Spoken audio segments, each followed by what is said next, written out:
Hello friends, આજે આપણે બનાવવાના છીએ ગુજરાતી દાળ ઢોકળી, જે ખાવામાં ખૂબ જ ટેસ્ટી અને બનાવવામાં ખૂબ જ ઇઝી હોય છે.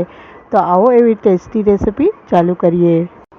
દાળ ઢોકળી બનાવવા માટે 1 વાટકી જેટલી મેં તુવેરની દાળ લીધી છે. એને એક વાસણમાં નાખી 2 થી 3 વાર સાફ પાણીએ ધોઈ લેશું. દાળ આપણી ધોવાઈ ગઈ છે. હવે એમાં 1 ચમચી હળદર અને 1 ચમચી મીઠું નાખી પહેલેથી મેં ગેસ ઉપર કુકર ગરમ પાણીનું મૂકી દીધેલું હતું. પાણી આપણું ગરમ થઈ ગયું છે. હવે એમાં 1 ચમચી તેલ અને દાળ નાખી આપણે કુકરનું ઢાંકણ ઢાંકી 3 સીટી સુધી દાળને બફાવા દઈશું. દાળ આપણી બફાય ત્યાં સુધી આપણે ઢોકળીનો લોટ બાંધી લઈએ. એક વાસણમાં મેં 2 વાટકી જેટલો ઘઉંનો લોટ લીધો છે. એમાં 1 ચમચી મીઠું, 1 ચમચી તેલ, 1 ચમચી હળદર પાવડર, 1 ચમચી ધાણા જીરું પાવડર, 1 ચમચી લાલ મરચું પાવડર અને અડધી ચમચી જેટલા અજમા લઈ આ રીતના હાથથી ક્રશ કરી અને નાખ્યા છે. હવે આ બધો મસાલો બરોબર લોટ સાથે મિક્સ કરી લઈશું. હવે જરૂરિયાત પ્રમાણનું પાણી લઈ અને આપણે રોટલીનો લોટ બાંધવાનો છે. આ રીતના થોડું થોડું પાણી નાખી અને આપણે એક રોટલીનો લોટ બાંધવાનો છે. લોટ તૈયાર થઈ ગયો છે. હવે 15 મિનિટ માટે લોટને રેસ્ટ આપી દઈશું. હવે આપણે દાળને ચેક કરી લઈએ. કુકરનું પ્રેશર આઉટ કરી અને આપણે દાળને ચેક કરી લઈએ. આપણી દાળ બફાઈ ગઈ છે. 70% જેટલી આપણી દાળ બફાણી છે. હવે આપણે એમાં 2 મીડિયમ સાઇઝના ટમેટાં કટ કરી અને નાખી દેવાના છે. હજી આપણે દાળને 1 સીટી થવા દઈશું, જેથી બાકીની દાળ પણ બફાઈ જાય અને ટમેટાં પણ બફાઈ. હવે મેં દાળને વઘાર કરવા માટે અહીં થોડા સૂકા મસાલા લીધા છે. 1 તમાલપત્ર, 1 લાલ મરચું, 1 ચમચી જીરું, 1 ચમચી હિંગ, થોડો ગોળ, આદુ, લસણ મરચાંની પેસ્ટ, ડુંગળી અને થોડા પલાળેલા સિંગદાણા. દાળને 1 સીટી થઈ ગઈ છે. હવે આપણે ચેક કરી લઈએ. તમે જોઈ શકો છો ટમેટાં અને દાળ બરાબર બફાઈ ગયું છે. હવે આપણે દાળનો વઘાર કરી લઈશું. આ રીતના મેં એક ગેસ ઉપર તપેલું મૂક્યું છે. એમાં હું 2 ચમચી જેટલું તેલ નાખીશ. 1 ચમચી જેટલી રાઈ નાખીશ. રાઈ બરોબર ફૂટે એટલે જે સૂકા મસાલા છે હિંગ, જીરું, તમાલપત્ર અને લાલ મરચું એ નાખી દેવાનું છે. હવે હું આદુ મરચાંની પેસ્ટ નાખીશ. બધાને બરોબર મિક્સ કરી લઈશું. હવે આપણે ડુંગળી નાખી દઈશું. ડુંગળીને થોડીવાર માટે તેલમાં આપણે શેકાવા દેવાની છે. ડુંગળી ફટાફટ શેકાઈ જાય એના માટે આપણે 2 મિનિટ માટે ઢાંકણ ઢાંકી અને ડુંગળીને ધીમા ગેસ ઉપર શેકાવા દઈશું. 2 મિનિટ જેવું થઈ ગયું છે. તમે જોઈ શકો છો ડુંગળી આપણી ઘણી ખરી શેકાઈ ગઈ છે. હવે આપણે તેમાં દાળ ઉમેરી દઈશું.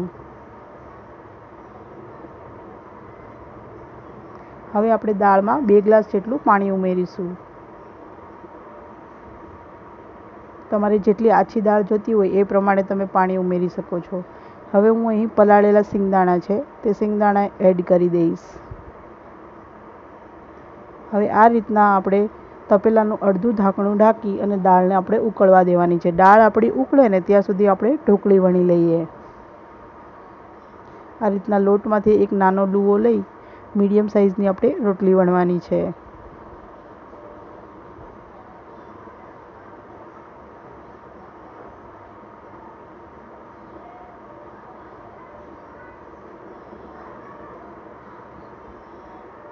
આ રીતના આપણે બહુ જાડી પણ નહીં અને બહુ પતલી પણ નહીં, એ રીતના આપણે એક રોટલી વણવાની છે.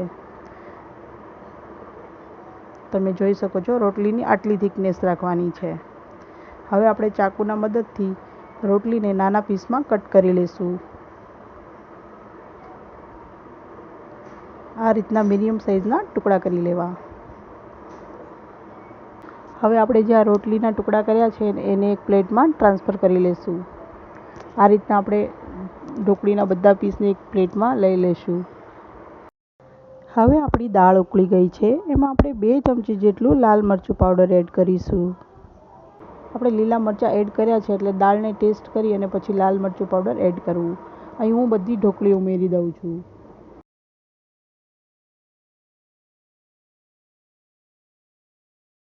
ઢોકળીના પીસ હંમેશા ઉકળતી દાળમાં જ ઉમેરવા, જેથી ઢોકળી એકબીજા સાથે ચોંટે નહીં. આ રીતના બધા પીસ ઉમેરી દેવા. મેં બધી ઢોકળી અહીં ઉમેરી દીધી છે. હવે હું આ ઢોકળીને 15 મિનિટ માટે ધીમા ગેસ ઉપર ચડવા દઈશ. હવે આપણે 2 ચમચી જેટલું અહીં ગોળ નાખી દઈશું.